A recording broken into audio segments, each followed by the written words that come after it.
Welcome back, peoples. Today we are going to be doing the update video that I was talking about. I just want to quickly talk about the Dungeon Defenders 2 video that I posted yesterday. I haven't really looked at how it's done, but tell me if you want more of it, and if there's any other games you would like me to play, just leave it in the comments of this video or that video, and I'll see what I can do. But this video is going to be going over the updates that we are getting today for Apex Legends. I will most probably put the link to a Reddit post in the description. This video specifically will be going through the legend updates, and I'll do another video talking about the map updates, the weapon updates, and all of that stuff. But this is specifically legend updates. So I'm going to start with Lifeline, which she's basically got a rework. I'm going to read through the passive. Is Combat Revive now, replaces Combat Medic. Deploy Doc to revive teammates. Doc will deploy a shield and revive Lifeline's teammates, leaving Lifeline free to defend or revive someone else. This fully replaces Lifeline's old passive, including fast heals. So this is, I'm not sure if it will be seen as a buff or a nerf. It's a new one. It's a rework. Loads of people played Lifeline just for the fast heals, which was her strongest ability, as I said in the Legends ranking video. I am not too sure how this is going to work, but I'm interested to see. Being able to res a teammate with still fighting is going to be really good in ranked. You can just throw Doc on them and it all does it by itself, which will be really cool. And you can go and attack, which they won't really expect if they don't see that you're Lifeline. Then the tactical cooldown is is now 45 seconds when it used to be 60 seconds, so that's a buff. And obviously because now Doc is also used in her passive. Her ultimate, Lifeline's care package, now contains more items. I'm not sure if it's just like now a bigger care package, or there is more items in each slot. I'm not sure how that's going to work visually wise, but I'm excited to see that. Her care package will now contain 3 more small heals when the care package spawns healing items, and the care package will contain 2 times more attachments when it decides to spawn attachments. That I'm not sure how much it's gonna affect the game, because her ult has never been the strongest ability, or at one point it was, but all the gold shields and the Evo shield is kind of taken that quite low. And we thought now I'm going to move on to Octane, and we thought we were going to get a whole big rework of Octane, but we got quite a few buffs. I wouldn't call it a rework because he's still got the same abilities, but his tactical the stim will remove any movement and pairing effects, which I instantly think of the caustics that we've been seeing all around the map. You can go through his gas even faster, but I'm not sure you'd want to risk taking more damage by using the stim to go through the caustics. But then with the Wattson, you'd also take damage, but not constant, and that slows you down, so you won't have to worry about that. Which I've read through these things, and Wattson has been nerfed with having her own nerfs, but also without direct nerfs. Through other characters she's been nerfed. His stim also has an increased speed buff by 10%, so now when using his stim he goes 10% faster. His ultimate, players can now double jump in mid-air after using Octane's launchpad. This is going to be quite interesting, because previously if you use the launchpad, you all know you just get lasered. So where they've changed it so you can now jump and move around and change your trajectory, I think that's the word. And players can now change easily from using the double jump, so change direction. That's going to be a nice little buff to Octane, and we'll see how much that does for him. I still don't think he's going to be the most used in ranked, because it still doesn't help the team that much. But maybe the double jump gives you a little bit of extra height. That could be nice to kind of replace if you don't have a Pathfinder with getting up to high places with the zipline. And now Revenant's passive will now cancel Pathfinder's mid-grapple. So if a Pathfinder's swinging through the air and you somehow, amazingly, because you're the best players in the world, I know all the people who watch this channel are the best, hit him in mid-air, he will stop and fall. And now also you can stop Wraith mid-phase. So if he's running away, or if they're running away in their phase, you can just silence them and they'll get sent out of it and you can finish them up. And Revenant will now prevent Mirage cloaking revive, Mirage decoy control activation, and Lifeline's combat revive. So he got quite a few buffs to his tactical, but his ultimate range removed on Death Totem, which is not going to be that good. We have been seeing a lot of Revenant players recently in ranked, so it's probably for the better, but he got buffs to his tactical and a nerf to his ult, which was his best thing. So we can see how he does now. Crypto got a small buff, which Crypto can get loads more buffs, I'm happy for. Deploying his drone will now take 1.5 seconds instead of 2.5 seconds. A small buff, but a buff at least. And his tactical now disables Watson pylons, which is another nerf to Watson.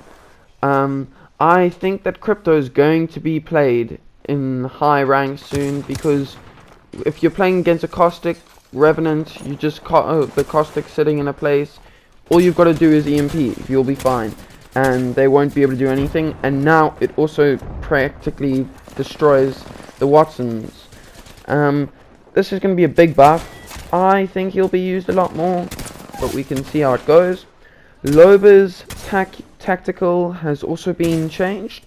The Bangle's best friend will no longer be intercepted by Watson's interception pylon. Another nerf to Watson. This will... I'm not sure how this will work, because you wouldn't really throw your Bangle into a room with all the Watson traps and the pylon and the whole team, because that's just not the smartest play, if I were to say. But we can see how that works. Maybe if you're going across the map, maybe it's been unlucky and you throw it and it somehow connects with the pylon, but it's still a nerf to Watson. Mirage's tactical will now, you can cancel hold tactical button, release to auto control decoy. So now you can uncontrol or control automatically. I'm not too sure how that's gonna go. Decoys will now say lines when shot.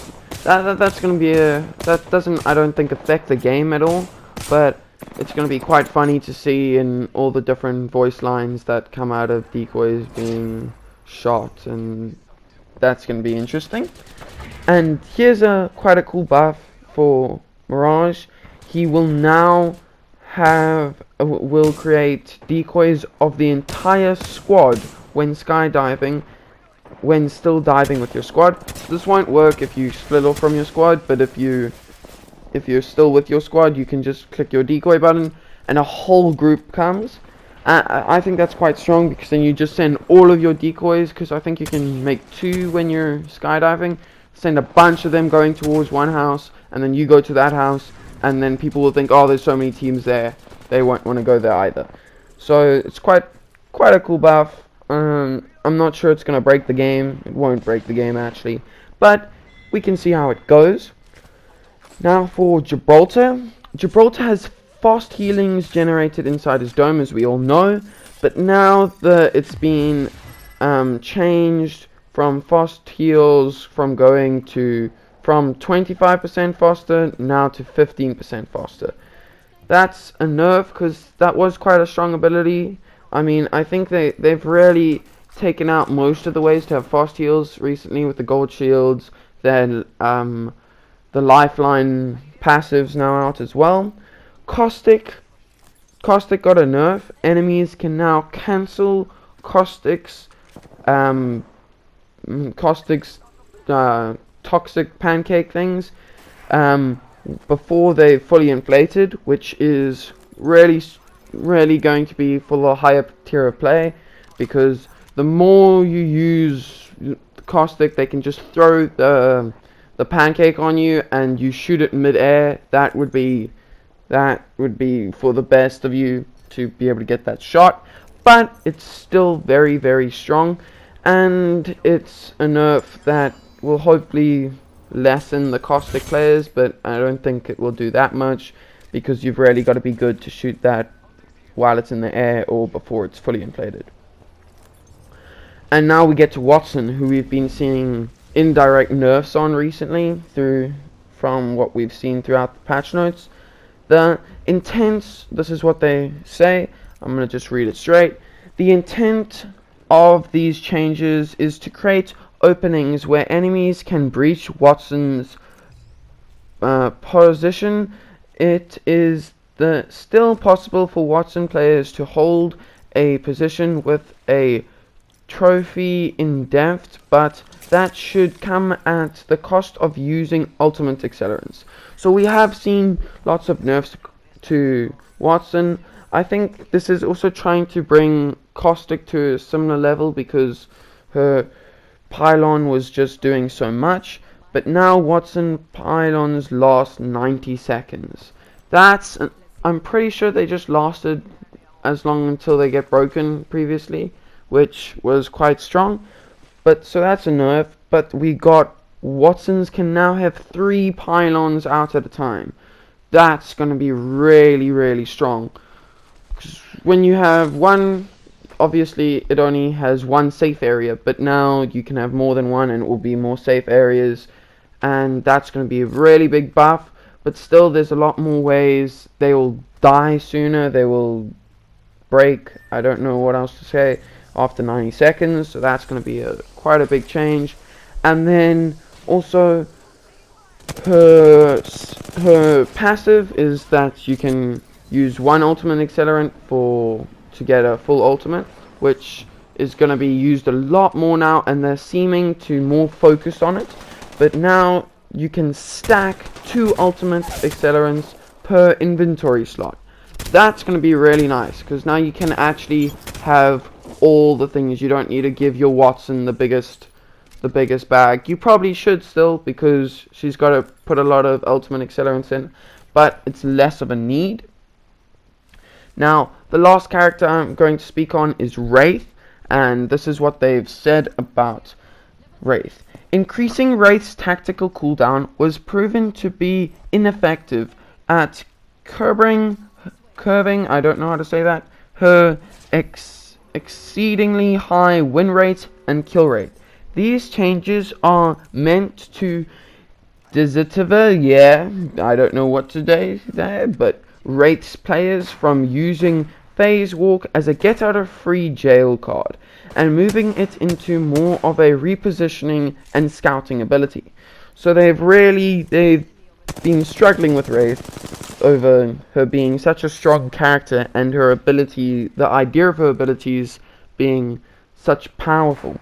So her Phase Walk now takes 1.25 seconds to enable, so you can't just use it straight away and get out of free, as they said, get out of free jail card.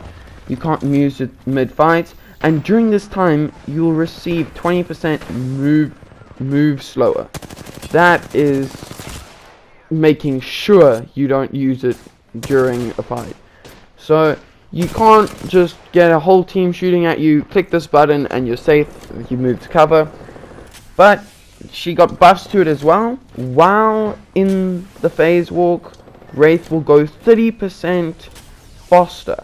This is great, because I wonder if it will stack. with the ult of teleporting around the map, you go like a lot faster. I don't know if that will work, but while in phase walk, she can now see other players in the void. That is great. So I'm not sure if that means, actually it might not, I'm just thinking about it now, but while in phase walk, Wraith can now see other players while in the void. I'm not sure if that means only if the other players are in the void, or if they will see most people. I'm pretty sure, because you could always see other Wraiths in phase walk when you phase walk. So I think it means just everyone. So that's going to be quite cool. So if you running and you run past the guy and you normally couldn't see them if they were in a skeevy spot, you can now see them and react accordingly. And now phase walk will also last 4 seconds from 3 seconds, so that's a buff, more towards what they wanted her to be, and being able to reposition with her more than just get out a free jail card. I'm keeping on saying that. And her phase walk cooldown is now from 25 seconds to 35 seconds. The phase tunnel, which is her teleport ability, has decreased distance placement by 25%. That's quite a big change, because now you won't be able to go as far, obviously, but we'll see how that goes in the long run. I think she'll still be used a lot in ranked, and that's all the changes that we've got. So Octane got quite a big buff, Wattson got nerfed in a lot of ways, but also got a couple buffs with the multiple different pylons she can use. Lifeline got a rework, and then other changes were small but effective. So thank you guys for watching. I really appreciate it. I hope to see all you peoples in the next one. Goodbye.